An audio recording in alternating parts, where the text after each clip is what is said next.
নমস্কার বন্ধুরা, আজ আমি আপনাদের সঙ্গে এমন এক শত্রুর আলোচনা করব যে আমাদের সকলের জীবনে কোনো না কোনো সময় হানা দিয়েছে।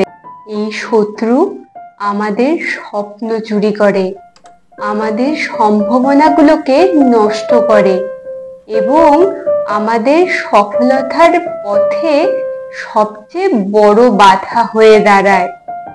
এই শত্রু হলো প্রোক্রাস্টিনেশন।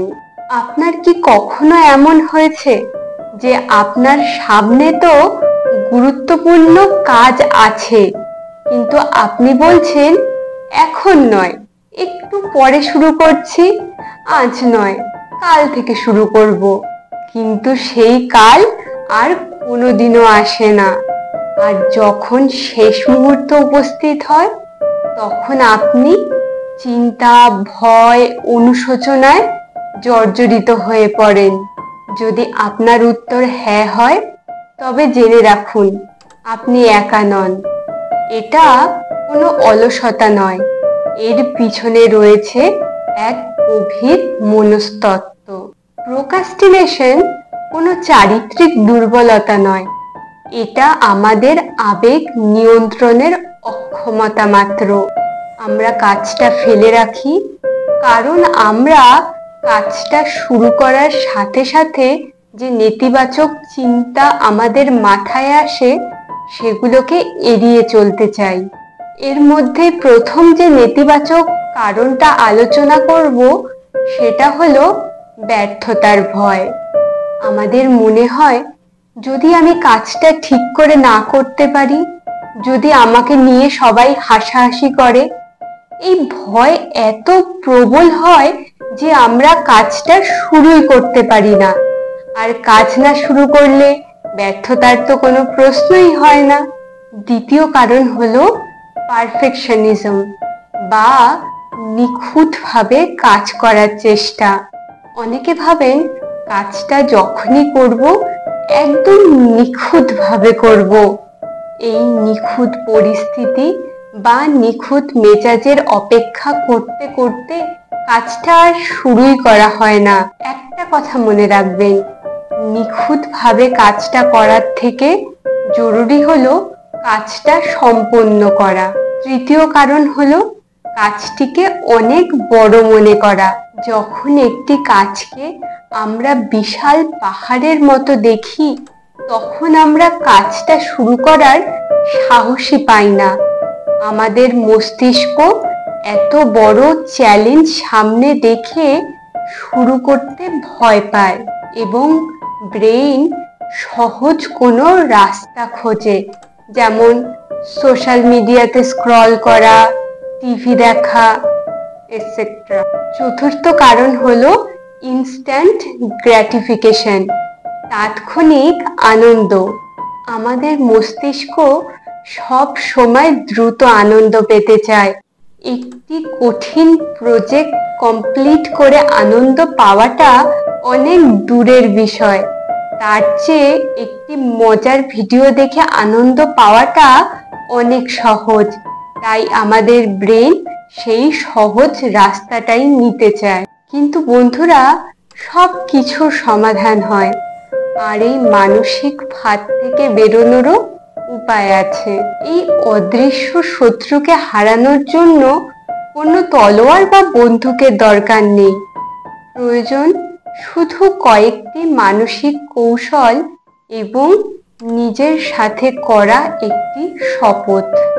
প্রথম উপায়, 2 মিনিটের নিয়ম।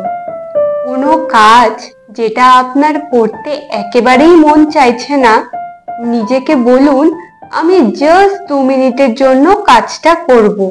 যদি বই পড়তে হয় 1 পাতা পড়ুন, যদি এক্সারসাইজ করতে হয় 2 মিনিট করুন, যদি কোনো রিপোর্ট লিখতে হয় 1 পাতা লিখুন। কারণ 2 মিনিটের কাজ করাটা এত সহজ যে আমাদের ব্রেইন এতে আমাদের বাধা দেবে না। আর আপনি যখন একবার কাজটা শুরু করে দেবেন, নিউটনের প্রথম সূত্র অনুযায়ী গতি বজায় রাখা আপনার জন্য খুব একটা সমস্যার হবে না। কাজটা আর ততটা ভয়ঙ্কর লাগবে না। দ্বিতীয় উপায়, কাজটিকে ছোট ছোট ভাগে ভাগ করে নেওয়া। কাজের বিশাল পাহাড়টাকে দেখে ভয় পাবেন না।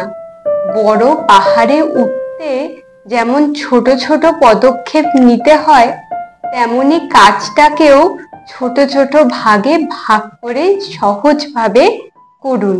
নিজেকে ছোট ছোট রিওয়ার্ড দিন।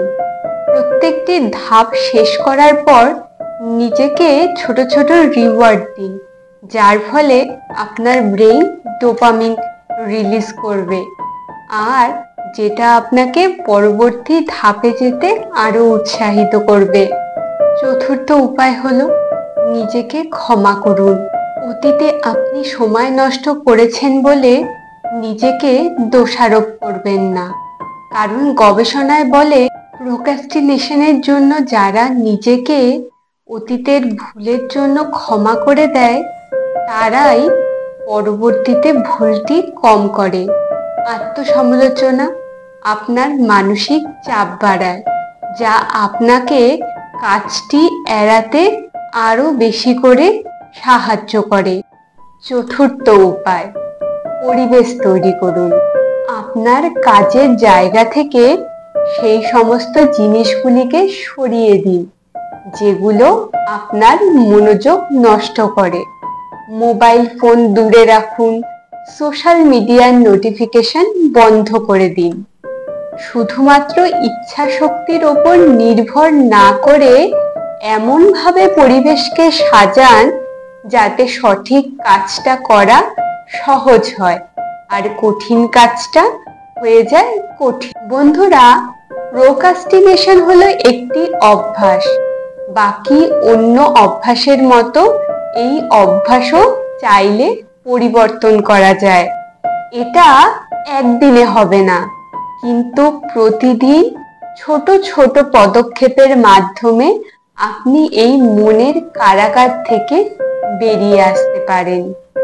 আজ থেকে, এই মুহূর্ত থেকে, আমি কাল করব এর বদলে বলুন, আমি আজ 2 মিনিটের জন্য কাজটা করব।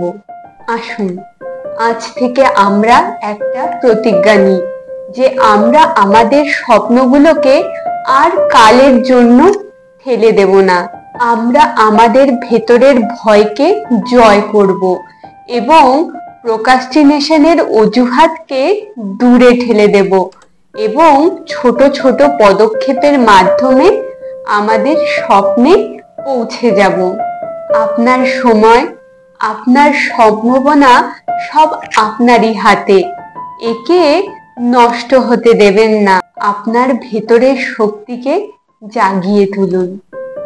নমস্কার। তো বন্ধুরা, কেমন লাগলো আজকের এই অধ্যায় অবশ্যই লিখে জানান।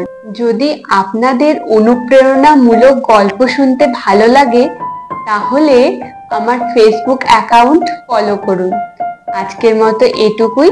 দেখা হবে আবার অন্য এক বিষয় নিয়ে। টাটা।